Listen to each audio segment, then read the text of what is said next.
Hello दोस्तों, आज हम आरआरबी एनटीपीसी के जनरल नॉलेज के सामान्य ज्ञान के क्वेश्चन देखेंगे जो प्रीवियस ईयर में आए हुए हैं। प्राचीन इतिहास, पाषाण काल। ठीक है, ये देखते हैं।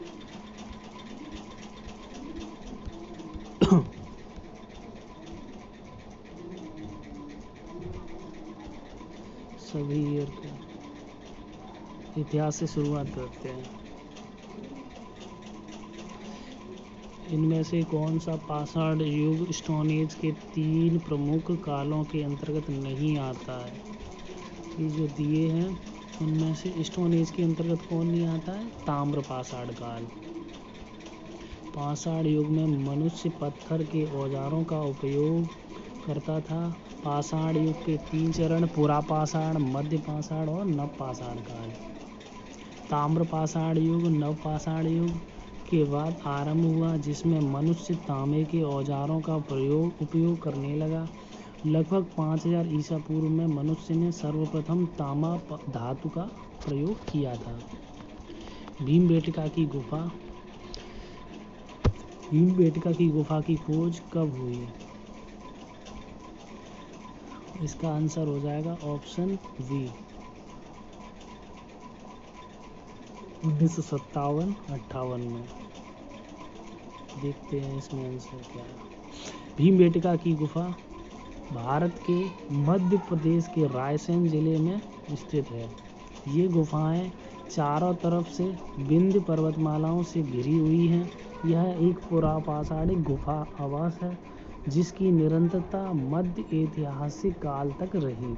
इसकी खोज डॉक्टर विष्णुधर वाकडकर द्वारा 1957-58 में की गई। वर्ष 2003 में यूनेस्को ने इसे विश्व धरोहर स्थल घोषित किया। भीमबेटका के शैलाश्रय निम्नलिखित में से किसके लिए प्रसिद्ध हैं? ऑप्शन ए, मौर्य वंश के दौरान की गई चित्रकारी के चिन्हों की वजह से। ऑप्शन बी, मुगलों की मूर्तिकला के चिन्हों की वजह से। प्रारंभिक द्रविड़ काल के चिन्हों की वजह से। ऑप्शन डी, भारतीय उपमहाद्वीप पर मानव जीवन के प्राचीनतम चिन्हों की वजह से। इसका सही आंसर हो जाएगा ऑप्शन डी, भारतीय उपमहाद्वीप पर मानव जीवन के प्राचीनतम चिन्हों की वजह से। मध्य प्रदेश के विंध्य क्षेत्र में भोपाल के दक्षिण पूर्व में रायसेन जिले में अवस्थित भीमबेटका गुफाओं से मानव जीवन के प्राचीनतम चिन्हों के प्रमाण मिले। तो भीमबेटका गुफा कहाँ है? एमपी के भोपाल में। यद्यपि यहाँ अधिकांश चित्रकारी मध्य पाषाण युग की है, किंतु यहाँ उत्तर पुरा पाषाण काल, ताम्र पाषाण काल, प्रारंभिक ऐतिहासिक और मध्यकालीन युग के भी चित्र मिले हैं। भारत में पाषाणकालीन शिला चित्रकारी कहाँ पाई जाती है? इसका सही आंसर हो जाएगा ऑप्शन बी, भीमबेटका।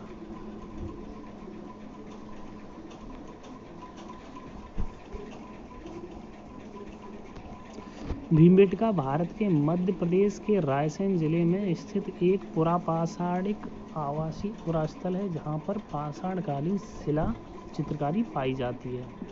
निम्नलिखित में से कौन सा मानव गतिविधियों एवं सभ्यता के प्राक ऐतिहासिक काल का सही कालानुक्रम है? ऑप्शन ए, पुरापाषाण काल, मध्य पाषाण काल और नव पाषाण काल। पहला ही सही हो जाएगा, पुरापाषाण काल, मध्य पाषाण काल और नव पाषाण काल। प्रागैतिहासिक काल से तात्पर्य इतिहास के उस युग से है जब मानव के लिपि और अथवा लेखन का विकास नहीं किया गया था और उसका जीवन पत्थरों के इर्द गिर्द सीमित था। इसीलिए इसे पाषाण काल भी कहते हैं। इस पाषाण काल अथवा प्रागैतिहासिक काल को 3 भागों में बांटकर देखा जा सकता है: पुरापाषाण काल, मध्य पाषाण काल और नवपाषाण। सबसे पहले पुरापाषाण काल। अब देखो, प्राचीन भारत के इतिहास में देख लो, प्रागैतिहासिक काल के लक्षण, आद्य ऐतिहासिक काल के लक्षण और ऐतिहासिक काल के लक्षण। हम सबसे पहले देखते हैं प्रागैतिहासिक काल के लक्षण। लिखित साक्ष्य लिखित साक्ष्य उपलब्ध नहीं। दूसरा, पुरातात्विक साक्ष्य उपलब्ध थे। उदाहरण आषाढ़ काल। ठीक है, अब इसमें देख लो आदि ऐतिहासिक काल के लक्षण। लिखित साक्ष्य, लेखन लिपि गूढ़ एवं अपठनीय। उदाहरण सैंधव्य। ऐतिहासिक में पुरातात्विक साहित्य एवं साहित्यिक साक्ष्यों के आधार पर निर्धारण।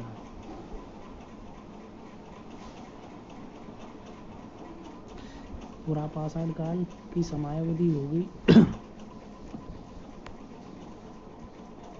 5 लाख ईसा पूर्व से 10,000 ईसा पूर्व। मध्य पाषाण काल की हो गई 9,000 ईसा पूर्व से 4,000 ईसा पूर्व।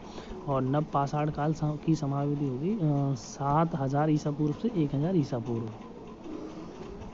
सिंधु सभ्यता, इंडस वैली सिविलाइजेशन। क्वेश्चन है सिंधु घाटी सभ्यता के में शिल्प निर्माण के लिए सीप कहाँ से प्राप्त किए जाते थे? ऑप्शन ए जयपुर, सोरतगुई, option C Nageshwar, option D Ropar. तो कहाँ से किए जाते थे शिल्प निर्माण के लिए सीप कहाँ से प्राप्त किए जाते थे? नागेश्वर से। कहाँ से? नागेश्वर से। सिंधु घाटी सभ्यता के समय में शिल्प निर्माण के लिए सीप नागेश्वर गुजरात से प्राप्त किए जाते थे। इस सभ्यता के विभिन्न स्थलों से कला के जो रूप प्राप्त हुए हैं उनमें मोहरें, मिट्टी के बर्तन, आभूषण, पकी हुई ईंटों की मूर्तियां आदि शामिल हैं। सिंधु घाटी सभ्यता में कौन सा स्थल पंजाब भारत में स्थित है? तो पंजाब में कौन सा है बताओ? तो पंजाब में हो जाएगा तुम्हारा रोपड़। देखते हैं सिंधु घाटी सभ्यता स्थल रोपड़ की खोज 1950 में बीबी लाल के द्वारा की गई थी। किसके द्वारा? बीबी लाल के द्वारा। यहाँ स्थल पंजाब के रोपड़ जिले में सतलज नदी के तट पर स्थित है। यहाँ से मनुष्य के साथ पालतू कुत्ते दफनाए जाते थे। कौन? पालतू कुत्ते दफनाए जाते थे मनुष्य के साथ। ठीक है। हड़प्पा के अधिकांश मानक मोहरें मनुष्य नामक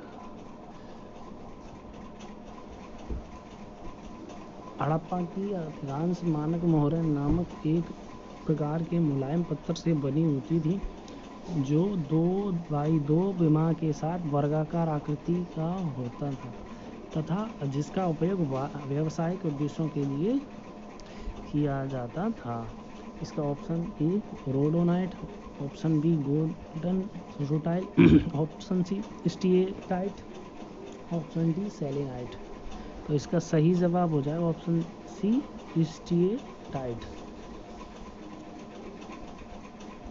हड़प्पा की अधिकांश मोहरें सेलखड़ी स्टीएटाइट, सेलखड़ी की इंग्लिश में बोलते हैं स्टीएटाइट बनाया जाता था जो एक प्रकार का नरम पत्थर है। इसके अतिरिक्त कांचली मिट्टी,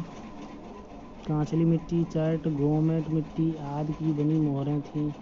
मानक मोहरें 2x2 आयाम के चौकोर होती थी। इन मोहरों पर गणितीय चित्र भी होते थे जिसका उपयोग शैक्षिक उद्देश्यों के लिए किया जाता था। सभी मोहरों में जानवरों की तस्वीरें एक चित्रमय लिपि में लिखी गई है जो कि अभी तक स्पष्ट नहीं है। जिन पर दर्शाए गए जानवर बाघ, हाथी, वृषभ, बैल, गेंडा, भैंसा, हिरन, खरगोश, बकरा थे। ठीक है।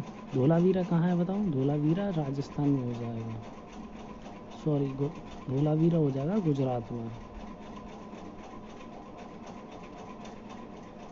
ठीक है। कालीबंगा हो जाएगा राजस्थान में। धोलावीरा गुजरात के कच्छ जिले के भचाऊ तालुका में स्थित पुरातात्विक स्थल है। इस स्थल की खोज 1968 में जगपति जोशी द्वारा की गई। किसके द्वारा की गई थी? जगपति जोशी के द्वारा। किसके द्वारा? जगपति जोशी के द्वारा। यहाँ पाए गए कलाकृतियों में टेरिकोटा की मिट्टी, मोती, सोने, तांबे के गहने, जानवरों की मूर्तियाँ, उपकरण, कलश। जुलाई 2021 में यूनेस्को को धोलावीरा को भारत के 40वें विश्व धरोहर स्थल के रूप में घोषित किया। इस प्रतिष्ठित सूची में शामिल होने वाला सिंधु सभ्यता का भारत का यह पहला स्थल है। धोलावीरा एक पुरातात्विक स्थान किस समयावधि से जुड़ी हुई है? वहाँ से बताओ, इंडस वैली सिविलाइजेशन। वहाँ से इंडस वैली सिविलाइजेशन से, जो सभी लोग जानते हैं। मोहनजोदड़ो में पाया गया विशाल स्नानागार great bath. The great bath का एक विशाल था, क्या था बताओ?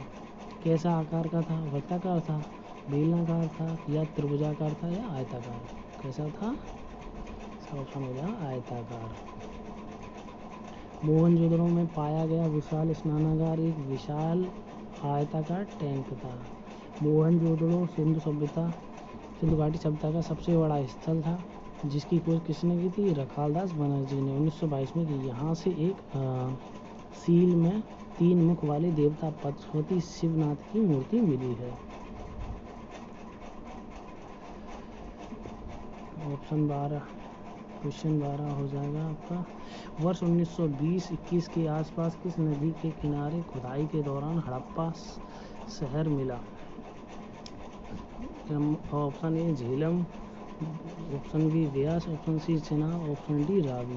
तो किसकी नदी के किनारे मिला था बताओ? हड़प्पा शहर। जो हड़प्पा शहर था आपका, वो किस नदी के किनारे मिला था? रावी नदी के किनारे। तो हड़प्पा शहर सिंधु घाटी सभ्यता का एक शहर है, जो पाकिस्तान के मोंटगोमरी जिले किसके? पाकिस्तान के मोंटगोमरी जिले में रावी नदी के तट पर वर्ष 1920 में खुदाई के दौरान मिला। इसके उत्खननकर्ता कौन है बताओ?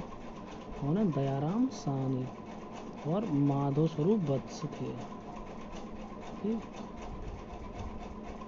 सिंधु घाटी सभ्यता के किस शहर का शाब्दिक अर्थ मृतकों का टीला है? ये तो सभी लोग जानते होंगे, कौन है?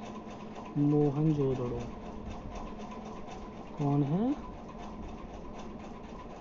मोहनजोदड़ो। ठीक, ये तो सभी लोग जानते हैं। मोहनजोदड़ो का सिंधी भाषा में आता है मृतकों का टीला।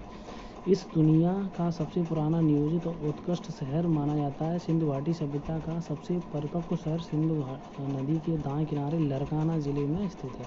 इसकी खोज किसने की थी? रखालदास बनर्जी ने। कब की थी? 1922 में। मोहनजोदड़ो शब्द का अर्थ क्या है बताओ? मोहनजोदड़ो शब्द का अर्थ क्या है? मृतकों का टीला। मोहनजोदड़ो कहाँ स्थित है? सिंध में। सिंध हिंदू ही तो बोलते हैं, इंडस, तभी तो नाम पड़ा इंडिया, जैसे IND से। ठीक है, ये तो सभी जानते हैं। हड़प्पा सभ्यता का कौन सा शहर विशिष्ट रूप से मनके बनाना, सीप काटना, मनके बनाना, सीप काटना, धातुओं की वस्तुएं बनाना, मोहरें बनाना, तराजू का निर्माण करना आदि कार्यों सहित शिल्प उत्पादन के लिए समर्पित है? कौन सा था बताओ? कौन था? चंदहुदड़ो। कौन था? चंदहुदड़ो। मोहनजोदड़ो से 80 मील दक्षिण में स्थित चंदहुदड़ो की खोज 1931 में किसने की थी बताओ? किसने की थी? MG मजूमदार ने। यहाँ सैंधव संस्कृति के अतिरिक्त पाक हड़प्पा संस्कृति, जिसे झूकर एवं भाकर संस्कृति कहते हैं, के अवशेष मिले हैं। यहाँ के निवासी कुशल कारीगर थे। का प्रमाण इस बात से मिलता है कि यह मनके, सीप, मोहर और मुद्रा बनाने का प्रमुख था। यह एक मात्र स्थल है जहाँ से वक्राकार ईंटें मिली हैं। सिंधु घाटी सभ्यता के निम्न में से किस स्थल को सबसे पहले खोजा गया? तो सबसे पहले किसे खोजा गया था? जहाँ पा दिख रहा है हड़प्पा, तो सबसे पहले किसे खोजा गया था? हड़प्पा। सिंधु घाटी सभ्यता के स्थल का उत्खनन 1922 में किसने किया था? किसने किया था? दयाराम साहनी ने। किसने किया था? दयाराम साहनी द्वारा कराया गया था। कब किया गया था? 1922 में। इस प्रकार इस सभ्यता का नाम हड़प्पा सभ्यता रखा गया। तथा यह सभ्यता सिंधु घाटी नदी में फैली हुई थी। इसका नाम सिंधु घाटी सभ्यता रखा गया। 1922 में रखालदास बनर्जी ने, और देखो 1922 में किसने किया था, रखालदास बनर्जी ने किसकी खोज की थी, मोहनजोदड़ो की। ठीक है। पत्थर की बनी नृत्य करते हुए पुरुष की मूर्ति नटराज किस स्थान पर पाई गई थी, बताओ। जो पत्थर से जो बनी थी ना मूर्ति, नृत्य करती हुई पुरुष की मूर्ति नटराज की, वो किस स्थान पर पाई गई थी, बताओ। लोथल में, रंगपुर में, हड़प्पा में या मोहनजोदड़ो में। कहाँ पाई गई थी, हड़प्पा में। सबसे पहले खोजा गया स्थान कौन सा था, हड़प्पा। और जो सबसे पहले नटराज की मूर्ति कहाँ मिली थी, हड़प्पा में। ठीक है। हड़प्पा से प्राप्त पुरुष नृत्य धड़ चूना पत्थर से बना हुआ वह दाहिने पैर के बल पर खड़ा है और बाएं पर नृत्य की मुद्रा में ऊंचा उठा है। इस मूर्ति को नटराज के आदि रूप का द्योतक माना गया है। इसकी ऊंचाई कितनी है, 7 to 8 इंच। ठीक है, 7 से 8 इंच की है। इनमें से कौन सा हड़प्पा स्थल गुजरात में पाया गया, बताओ। कौन सा गुजरात में कौन सा पाया गया, कौन हो जाएगा, धोलावीरा। कौन, धोलावीरा। आइए देखते हैं। अब देखो, हड़प्पा, योगेंद्र नगर, धोलावीरा को संयुक्त राष्ट्र शैक्षिक, वैज्ञानिक, सांस्कृतिक संगठन यूनेस्को ने विश्व धरोहर की सूची में शामिल कर लिया है। गुजरात के रण ऑफ कच्छ खादर बैट द्वीप पर स्थित है। यह वैश्विक धरोहर की सूची में जगह बनाने वाला गुजरात का चौथा, भारत का 40वां स्थल बन गया है। इसकी खोज 1968 में पुरातत्ववेत्ता कौन थे, जगपति जोशी द्वारा की गई थी। किसके द्वारा की गई थी, बताओ, जगपति जोशी द्वारा। इसके द्वारा की गई थी, जगपति जोशी द्वारा। निम्नलिखित में से कौन सा स्थल सिंधु घाटी सभ्यता हिस्सा नहीं है। अब देखो, सिंधु घाटी सभ्यता का हिस्सा कौन सा नहीं है। Option A Mohenjodaro, option B Harappa, option C Lothal या उरुक नहीं है। ठीक है, सिंधु घाटी के ये तीनों ही है। कौन सा हो जाएगा, उरुक। कब आया ये, NTPC 16/1/21 में, शिफ्ट टू स्टेज 1। ठीक है। सिंधु घाटी सभ्यता के प्रमुख स्थल मोहनजोदड़ो, कालीबंगा, हड़प्पा, धोलावीरा, लोथल, आखीगढ़ी थे, जबकि उरुक एक सुमेरियन सभ्यता का शहर है। कहाँ का है, सुमेरियन सभ्यता का शहर है। ठीक है। सिंधु घाटी सभ्यता का हड़प्पा के प्रारंभिक स्थल सिंधु नदी के आसपास केंद्रित था, अतः इसे सिंधु घाटी सभ्यता कहा गया। भारतीय उपमहाद्वीप में यह प्रथम नगरीय क्रांति की अवस्था को दर्शाती है। क्वेश्चन नंबर 21 देखो, सिंधु घाटी सभ्यता के इनमें से किन स्थलों में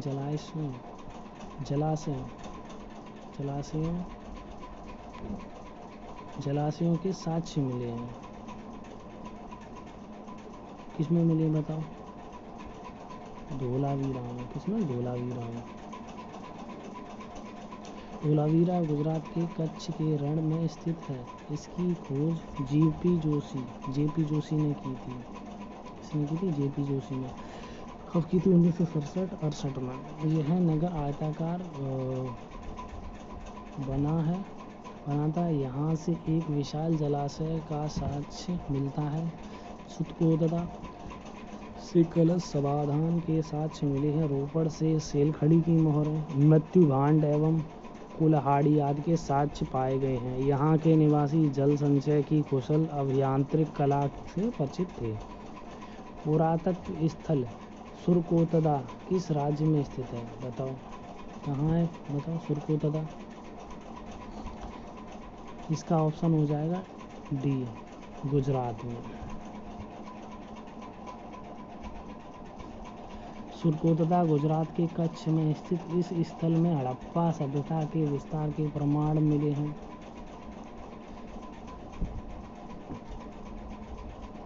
1996 में इस स्थल की खोज जगपति जोशी द्वारा की गई थी। धोलावीरा, लोथल और रंगपुर ये कहाँ है? गुजरात में। और आलमगीर यूपी में अपने। आलीबंगा कहाँ है? राजस्थान में। मांडा कहाँ है? J&K में। दाइमाबाद कहाँ है? महाराष्ट्र में। रोपड़ कहाँ है? पंजाब में। मतलब जो रोते हैं वो पंजाबी लोग होते हैं, ऐसे याद रख लो है। 1944 में भारतीय पुरातत्व सर्वेक्षण के महानिदेशक के रूप में किसने पदभार संभाला और हड़प्पा की खुदाई की? 1944 में किसने संभाला था? दयाराम साहनी, जॉन मार्शल, रखालदास बनर्जी और रैम व्हीलर। तो किसने संभाला था? रैम व्हीलर द्वारा।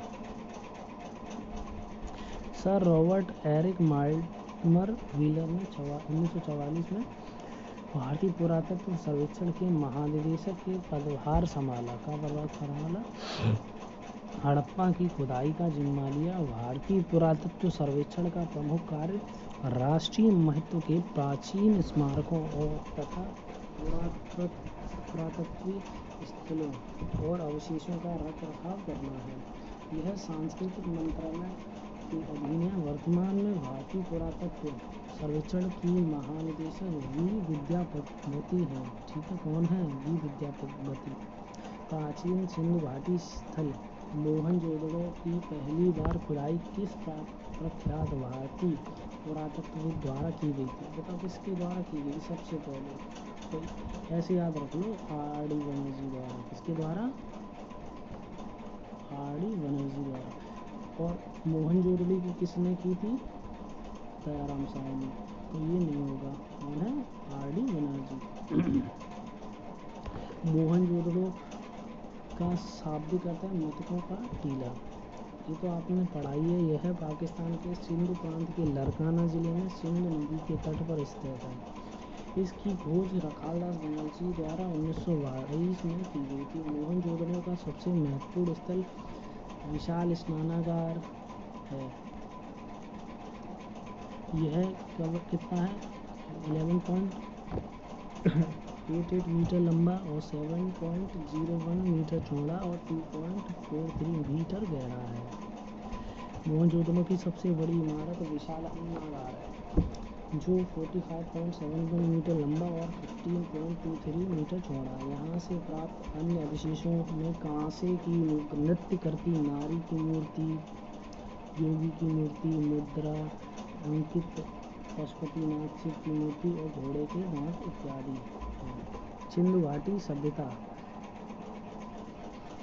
कितनी वर्ष पुरानी है? और दक्षिण में गंगा घाटी के निचले क्षेत्रों में, उत्तर में मालवा तथा फैली हुई है, तक फैली है। बताओ 1500 ईसा पूर्व, 300 या 800? इसका आंसर हो जाएगा 300 ईसा पूर्व डी में आएगा। तो सिंधु घाटी सभ्यता 300 ईसा पूर्व। सिंधु घाटी सभ्यता को हड़प्पा सभ्यता भी कहते हैं। इस सभ्यता का नामकरण हड़प्पा नामक स्थल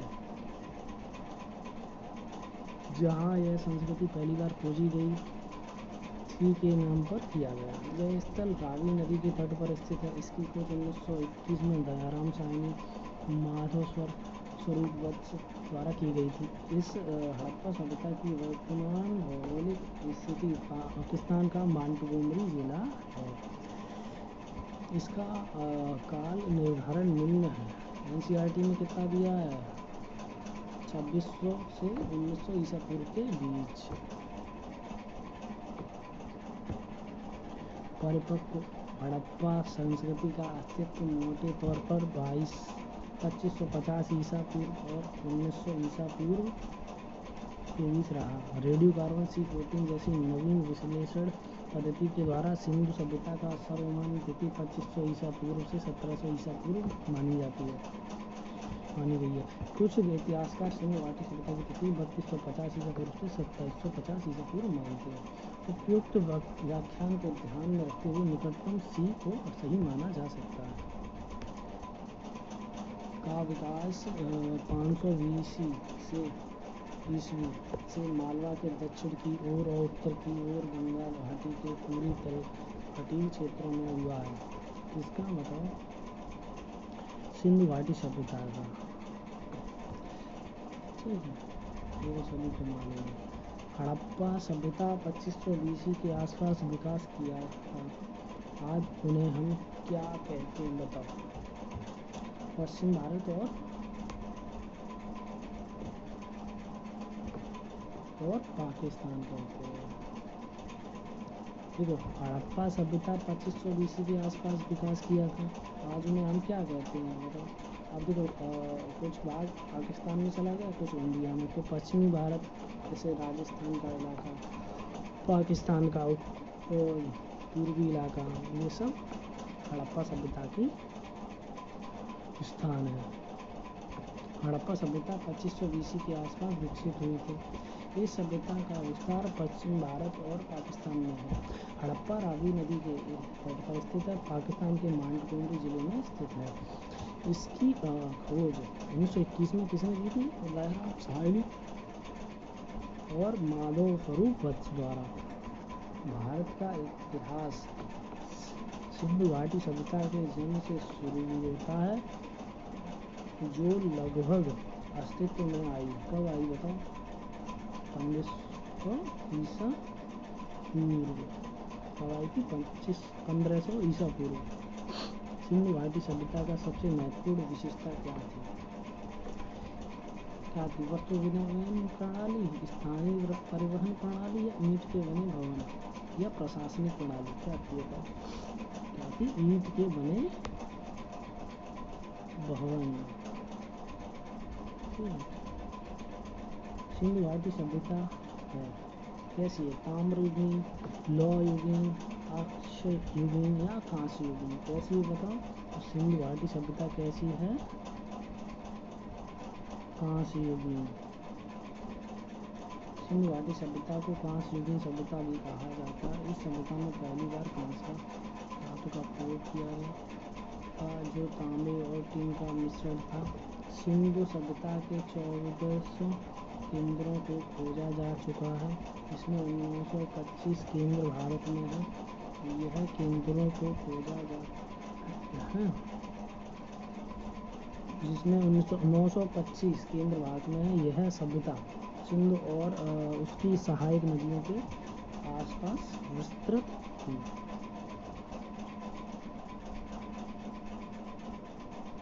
सिंधु के लोग बनाने के लिए तांबे और टिन को मिश्रित करते थे। बताओ, तांबे और टिन को मिश्रित करते क्या बनाने के लिए कहते थे बताओ? ऑप्शन 1 ए सीसा, ऑप्शन बी कांसा, ऑप्शन सी लोहा, ऑप्शन डी सोना। तो कैसे करते थे? कांसे को करते थे, कांसे को।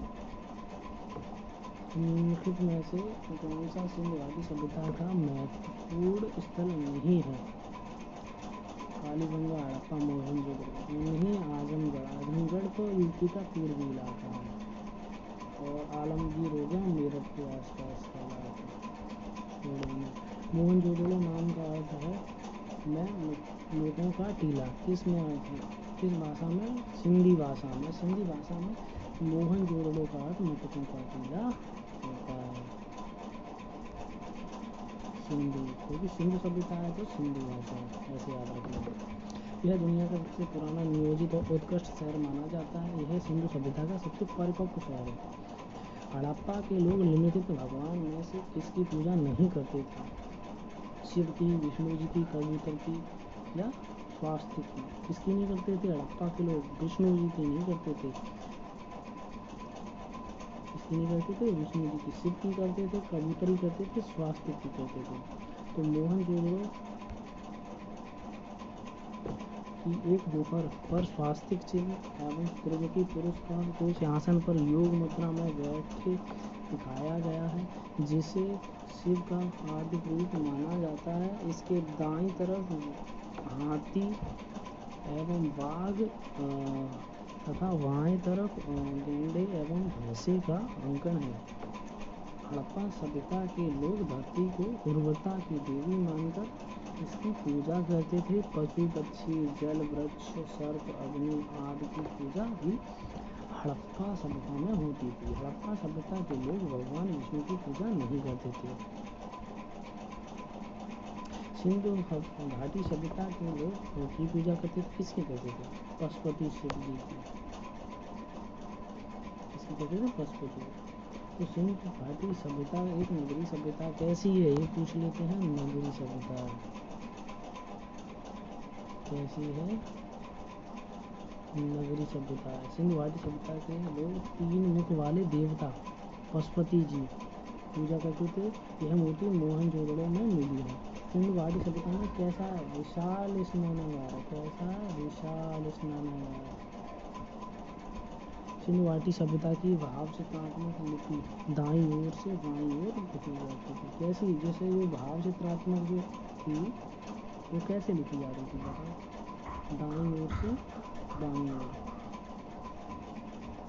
इस वर्ष में जर्मनी और इटली के पुरातत्वविदों के एक दल ने मोहनजोदड़ो में सतह अन्वेषण शुरू किया था।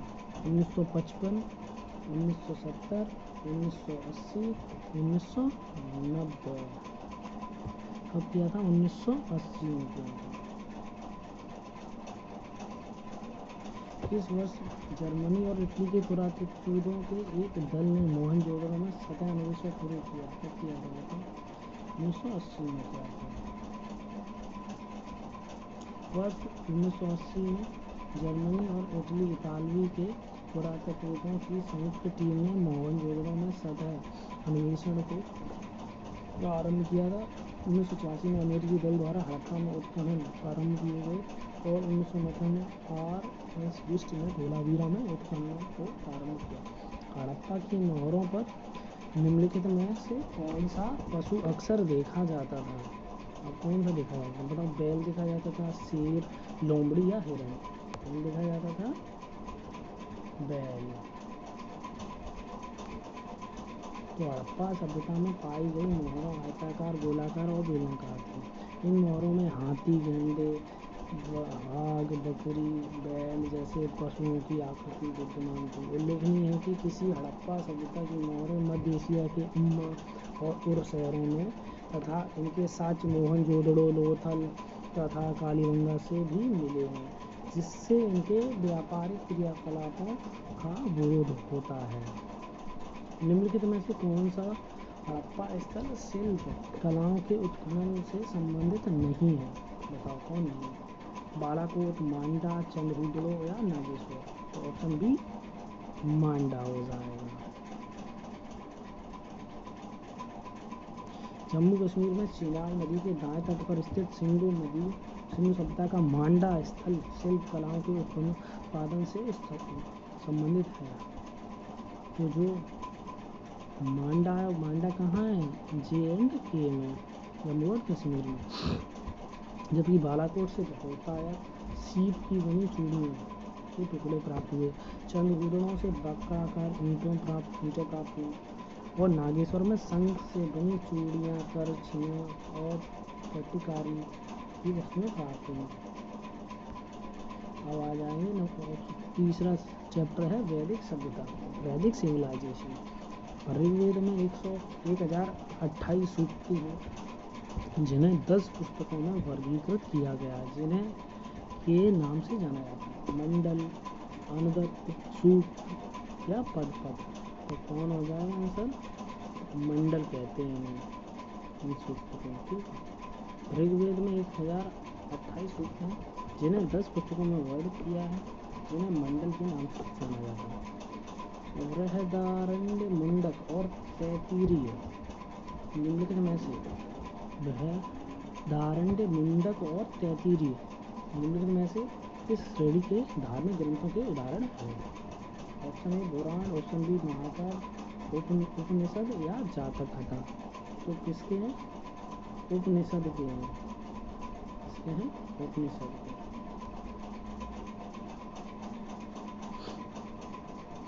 बृहदारण्य, मुंडक, तैत्तिरीय। उपनिषद का मतलब होता है जैसे कोई गुरु के पास में शिक्षा, उपमान पास, निषद मीन्स गुरु।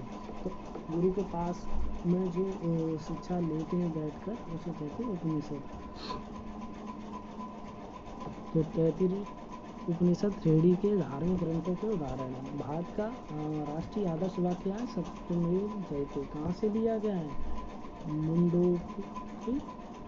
मुंडकोपनिषद से लिया गया। पुराणों की संख्या 18 है। पुराण कितने हैं? 18। पुराण कितने हैं? 18। और जिसमें मत्स्य पुराण सबसे प्राचीन है। सबसे पुराना कौन सा? मत्स्य पुराण। हिंदू धर्म में डैश देव को पौधों के स्वामी, रोगों के उपचारक और धन के दाता माना जाता है। ऊषा, यम, बारुड़ी, सोम। तो इसका आंसर हो जाएगा आपका सोम।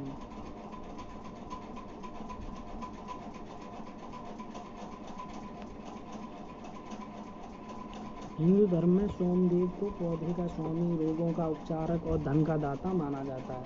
वरुण को समुद्र का देवता, विश्व के नियामक, सत्य के प्रतीक, ऋतु परिवर्तन के देवता के रूप में जाना जाता है। हिंदू धर्म में ऊषा को भौर की देवी माना गया है। यमराज को मृत्यु को देवता माना गया है। निम्न में से कौन सी हिंदू धर्म की प्रमुख दार्शनिक विचारधारा है? संन्यास, मोक्ष, अर्थ या वैशेषिक। तो कौन है हिंदू धर्म की प्रमुख दार्शनिक विचारधारा? वैशेषिक। हिंदू धर्म कौन है? और हिंदू धर्म की प्रमुख दार्शनिक विचारधारा वैशेषिक दर्शन है। वैशेषिक दर्शन का प्रवर्तक कौन है? महर्षि कणाद मुनि। कौन है? कणाद मुनि को माना जाता है। इस दर्शन के सिद्धांत न्याय दर्शन के सिद्धांत के समान ही है।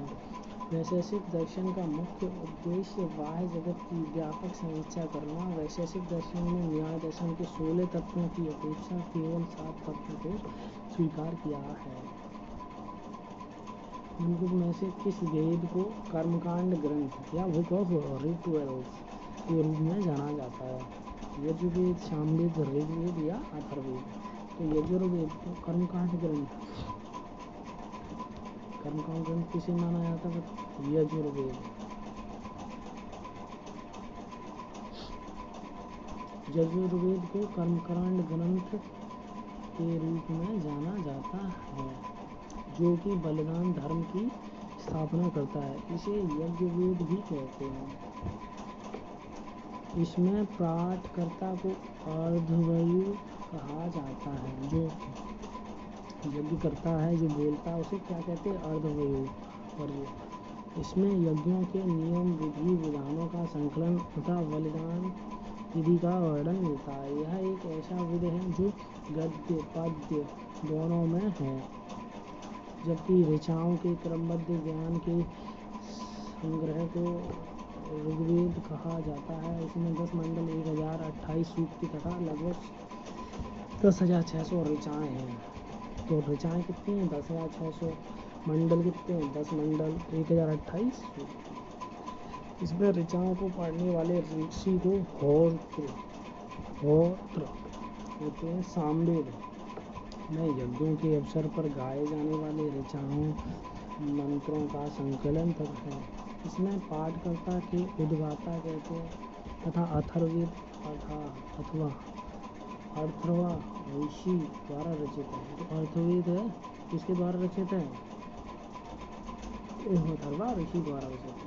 इसमें कुल 731 सूक्त और 6000 मंत्र हैं। यजुर्वेद से संबंधित है। क्या है बताओ? अभी पढ़ा है। क्या है? यज्ञ के अनुष्ठान। यज्ञ होते पूजा पाठ। या से यज्ञ, या से यजुर्वेद। यजुर्वेद का संबंध यज्ञ के अनुष्ठान मंत्रों के संग्रह से है। 4 वेद ऋग्वेद, सामवेद, यजुर्वेद और अथर्ववेद में यजुर्वेद तीसरा वेद है। यजुर्वेद की 2 शाखाएं हैं, कृष्ण यजुर्वेद और शुक्ल यजुर्वेद। कौन है बताओ? कृष्ण और शुक्ल। और देखो सबसे प्राचीनतम वेद है ऋग्वेद। उसके बाद सामवेद, यजुर्वेद और अथर्ववेद। यजुर्वेद की कितनी शाखाएं? 2। कौन कौन सी? शुक्ल यजुर्वेद और कृष्ण यजुर्वेद। कितनी हो जाएंगी 2। ठीक है। यजुर्वेद की 85 शाखाओं की चर्चा मिलती है, किंतु आज उनमें से केवल ये 4 ही उपलब्ध हैं। कटिस्थल शुक्ल, कठ और कपिस्थल शुक्ल और यजुर्वेद की 2 शाखा है, कृष्ण यजुर्वेद की शाखा कर्ण और मध्यान्हरी। वैदिक ग्रंथों के अनुसार संग्रहित्री का क्या कार्य था? कोषाध्यक्ष, खजांची, सारथी, कर संग्राहक या चारण। इसका आंसर हो जाएगा ऑप्शन ए, कोषाध्यक्ष, खजांची। वैदिक ग्रंथ के अनुसार संग्रहित्री का क्या कार्य था? कोषाध्यक्ष थे। ठीक है। वैदिक ग्रंथ के अनुसार संग्रहित्री का अर्थ है कोषाध्यक्ष या खजांची।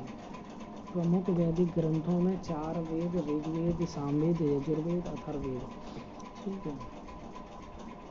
8 ब्राह्मण ग्रंथ, 7 आरण्यक और 12 प्रारंभिक उपनिषद आते हैं।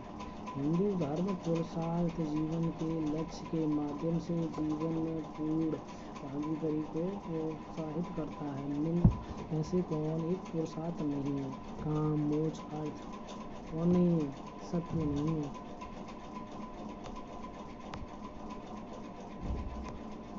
नहीं, सत्य। प्राचीन काल में मनुष्य के उद्देश्यपूर्ण जीवन को व्यतीत करते हुए आश्रम व्यवस्था का निर्धारण किया गया था। निर्धारित आश्रम व्यवस्था को सफल पुरुषार्थ पर ही निर्भर थी। ये पुरुषार्थ धर्म, अर्थ, काम, मोक्ष कौन कौन थे? देखो, धर्म, अर्थ, काम, मोक्ष ये 4 थे। इन्हें चतुर्वर्ग भी कहा गया। पुरुषार्थ के अंतर्गत मनुष्य भौतिक सुखों का उपभोग करते हुए धर्म का भी समान रूप से अनुसरण करके मोक्ष का अधिकारी होता है, अतः दिए गए विकल्प में सत्य पुरुषार्थ नहीं है। निम्नलिखित में से कौन सा ग्रंथ वैदिक साहित्य का हिस्सा नहीं है? कौन नहीं है? ब्राह्मण, पिटक, आरण्यक, उपनिषद। कौन नहीं है? पिटक। पिटक कौन है? ये बौद्ध धर्म के हैं।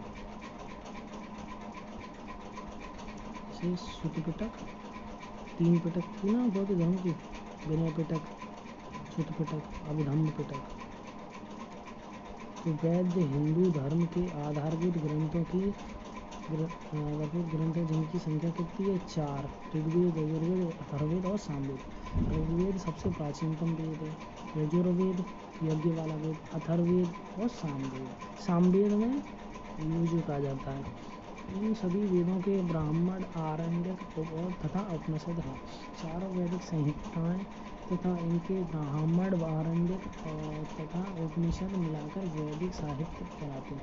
जबकि पिटक बौद्ध धर्म की प्रमुख पुस्तक है।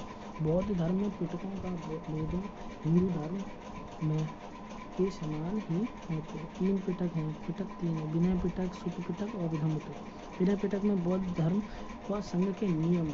देखो, जो विनय पिटक है ना, जो विनय पिटक है उसमें क्या है? उसमें है नियमों का संकलन है, नियमों का। ठीक है। और सुत पिटक में क्या है? सिद्धांतों का।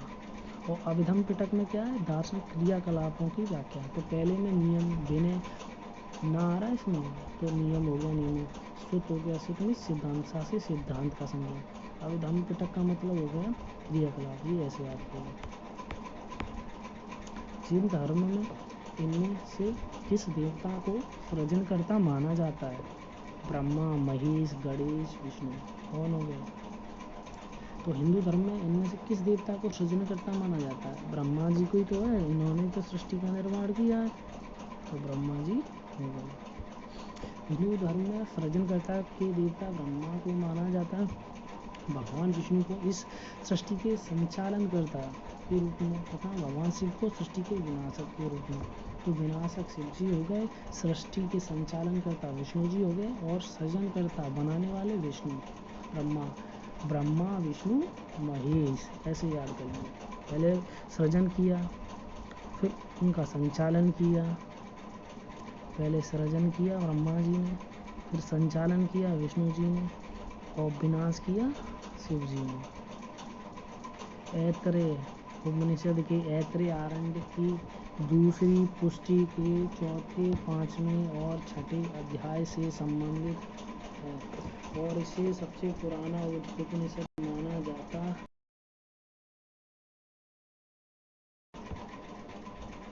Option A Rigveda, Samaveda, Yajurveda, Atharvaveda. तो कौन हो जाएगा? ऋग्वेद। तो ऐतरेय उपनिषद ऋग्वेद के ऐतरेय आरण्य की दूसरी पुस्तक के चौथे, पांचवें, छठे अध्याय से संबंधित है और इसे सबसे पुराना उपनिषद माना जाता है। ऋग्वेद 10 मंडल, 1028 सूक्त, लगभग 10,600 ऋचाएँ। इस वेद के ऋचाओं के पढ़ने वाले ऋषि को होत्र कहते। इस वेद के आर्यों के राजनीतिक प्रणाली एवं इतिहास के बारे में जानकारी मिलती है। ऋग्वेद 4 वेदों में से पवित्रतम वेद है, जिसमें 10,600 ऋचाएँ हैं, 31 सूक्ति हैं के 10 अध्याय जिन्हें मंडल कहा जाता है शामिल है। कितनी सूक्ति हैं बताओ? ऑप्शन ए आंसर हो जाएगा 1028 सूक्त। 4 वेदों में ऋग्वेद सबसे प्राचीन है तथा अथर्ववेद सबसे नवीन है। तो सबसे प्राचीन कौन सा है? ऋग्वेद। और सबसे नवीन नया कौन सा है? अथर्ववेद। ऋग्वेद के 10 भागों में बांटा गया है। इसमें मंडल के नाम से जाना जाता है, मंडल के नाम। इसमें 10,600 ऋचाएँ तथा 1028 सूक्त का संग्रह है। ऋग्वेद में उद्धव प्रमुख देवता इंद्र हैं, इंद्र देवता जी। प्रसिद्ध गायत्री मंत्र का उल्लेख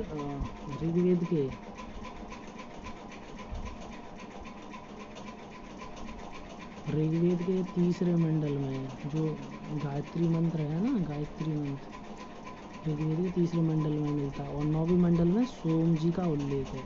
ठीक है, ये पूछा जाता है। किस वेद में ऋचाओं की संख्या सर्वाधिक है? किसमें बताओ?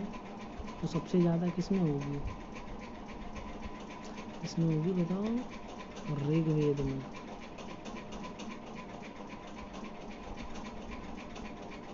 इसमें हो जाएगी ऋग्वेद में। कितनी है ऋचाएँ बताओ? 10,600।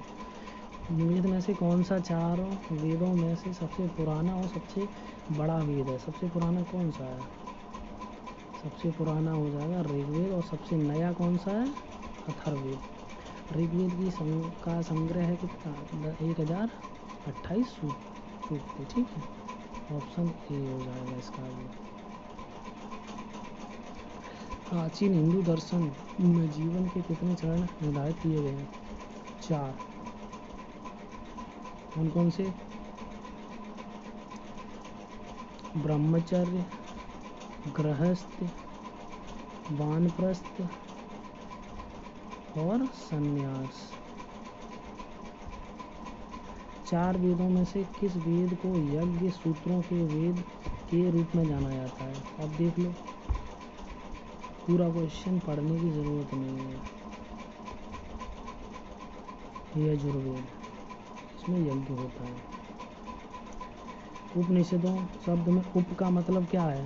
अभी मैंने बताया था, क्या है? निकटता।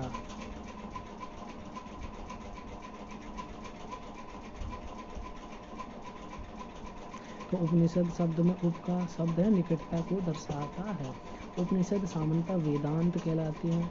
वे दार्शनिक ग्रंथ हैं। भारतीय दर्शन के कुछ प्रमुख उपनिषद बृहदारण्यक, छांदोग्य, ऐतरेय, कौशिकी, मैत्रायणी आदि हैं। ऋग्वेद के स्रोतों हायमंस को के रूप में भी जाना जाता है। किसके? सूक्त के रूप में, ज्ञान के, रुद्र या कर्मकांड। तो किसके रूप में जाना जाता है? सूक्त के रूप में। ऋग्वेद के स्रोतों को सूक्त के रूप में भी जाना जाता है। ऋग्वेद सबसे प्राचीन वेद है, जिसमें कुल 1028 सूक्त संपूर्ण ऋग्वेद में 10 मंडलों में व्यक्त किया गया। ऋग्वेद में किस वेद को गीत की पुस्तक, मंत्रों का वेद या गीत का वेद भी कहते हैं? इसको तो बताओ। सामवेद। जैसे सा से स्टार्ट होते, सारे गामा पादा नीशा, तो सा से याद कर लो। सामवेद में गीत होते हैं, यजुर्वेद में यज्ञ होते हैं। और ठीक है, और अथर्ववेद में जादू टोना होता है। ठीक है, ये हो गया क्वेश्चन। निम्नलिखित में किस वेद को गीत की पुस्तक मंत्रों का वेद या गीत का योग भी कहा जाता है? इसका आंसर हो जाएगा सामवेद। तो सामवेद को गीत की पुस्तक मंत्रों का वेद या गीत का योग कहा जाता है। इसमें कुल मंत्रों की संख्या 1869 है।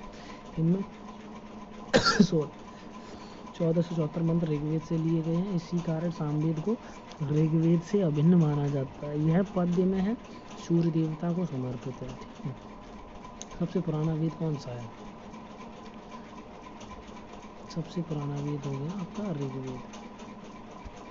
तो ऋचाओं के क्रमबद्ध ज्ञान के संग्रह को ऋग्वेद कहते हैं। तो किसे कहते हैं? ऋचाओं के क्रमबद्ध व्यवस्थित संग्रह को। ऋग्वेद सबसे पुराना है। 10 मंडल हैं, 1000 सूक्तें हैं, बालखिल्य पाठ के 11 सूक्त हैं और 10,462 ऋचाएँ मंत्र हैं।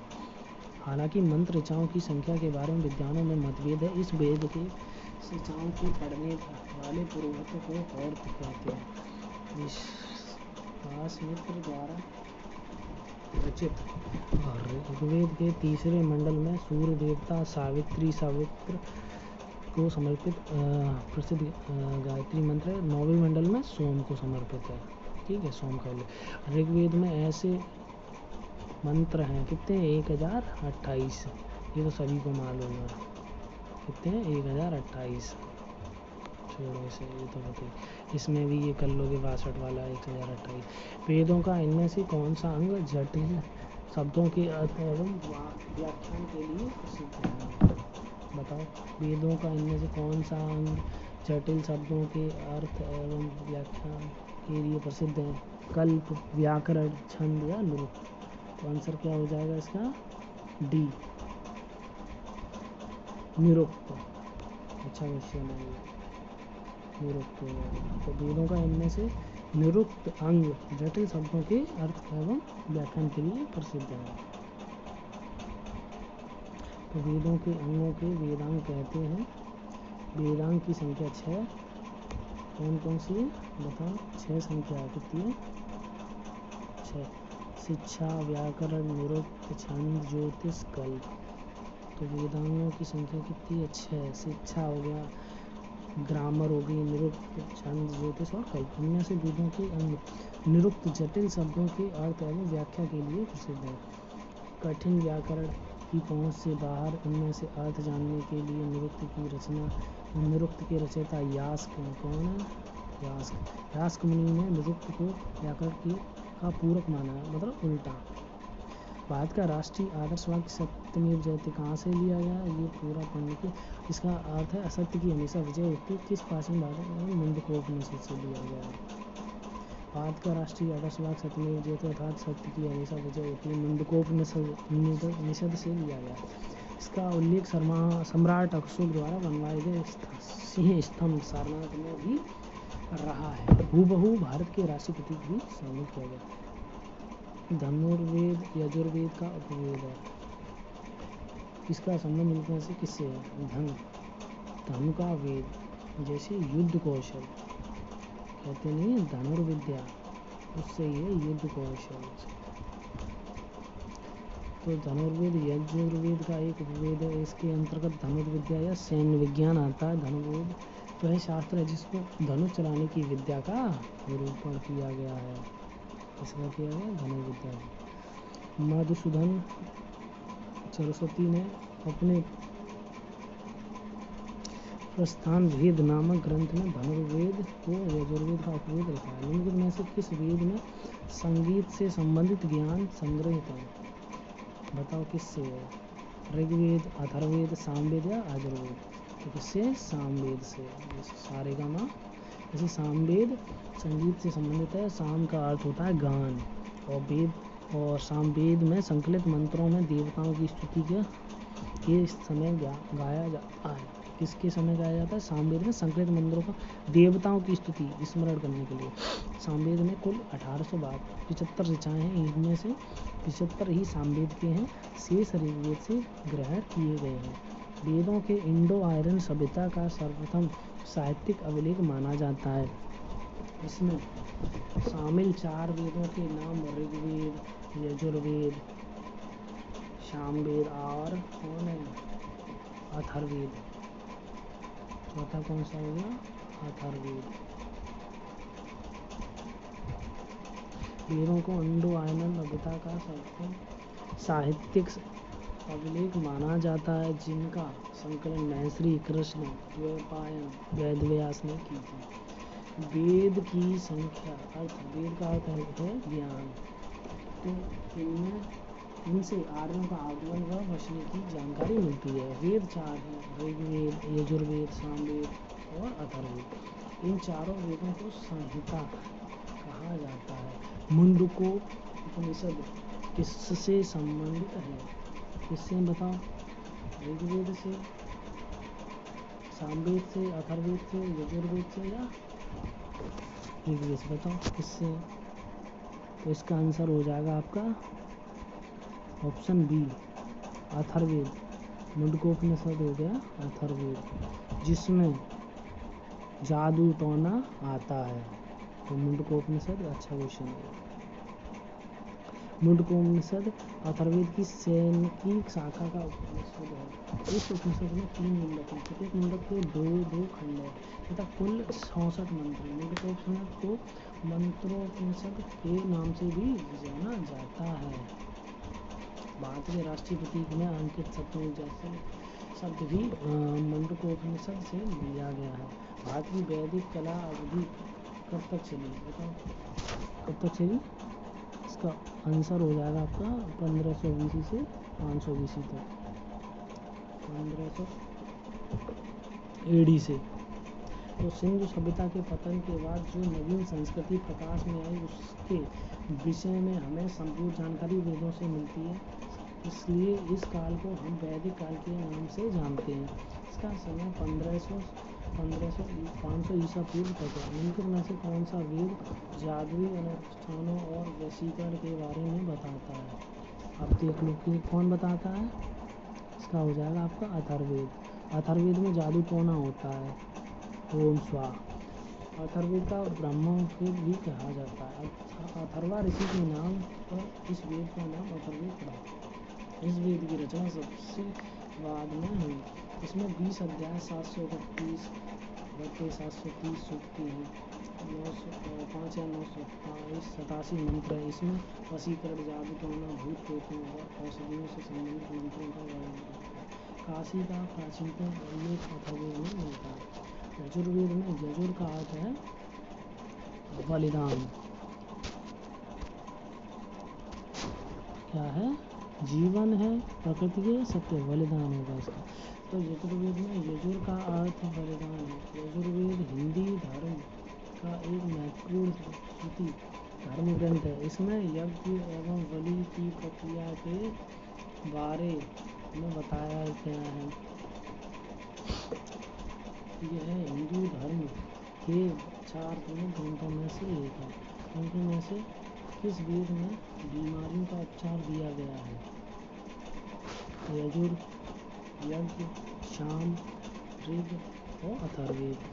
तो कौन हो जाएगा इसका, अथर्ववेद हो जाएगा। बीमारियों का उपचार कहाँ होता है। अथर्ववेद में बीमारियों के उपचार के बारे में बताया गया है। अथर्ववेद में मनुष्यों के सामान्य विचारों तथा अंधविश्वासों का विवरण मिलता है। इसमें विविध विषयों से संबंधित मंत्र तथा रोग निवारण, समन्वय, राजभक्ति, विवाह तथा प्रणय गीतों आदि के विवरण सुरक्षित हैं। यह अथर्वा ऋषि द्वारा रचित है। इनके में से किस उपनिषद में वसुदेव कुटुम्बकम शब्द का उल्लेख किया गया है। महाउपनिषद। तो वसुदेव कुटुम्बकम का कहाँ मिला है, महाउपनिषद में मिला है वसुदेव कुटुम्बकम। अच्छा क्वेश्चन। तो महाउपनिषद में वसुधैव कुटुम्बकम शब्द का उल्लेख किया। इसका अर्थ है धरती संसार का ही परिवार। उपनिषद की संख्या कितनी है, 1008 है। में से उपनिषद कितने हैं बताओ, 11 हो जाएंगे। तो ऑप्शन ए राइट आंसर हो जाएगा।